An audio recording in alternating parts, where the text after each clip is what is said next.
Həyətimizin yeni sakinlərinin başına birazdan nələr gələcək, izləmədə qalın, görəcəksiniz. Bu toyuqlar və bu ördəklər bizim həyətə bu il gəlib. Sağ olsun mama pay verib hər birini və bunun da səbəbi nədir, birazdan açıqlayacağam.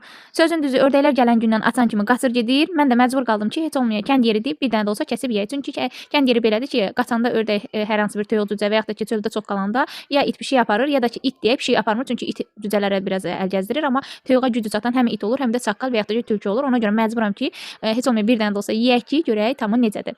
Sağ olsun mama hər dəfə gedəndə elə ya diri kəsib göndərir, ya da ki, bütöv göndərir. Burada da gördüyünüz kimi qızım sağ olsun, maşallah olsun.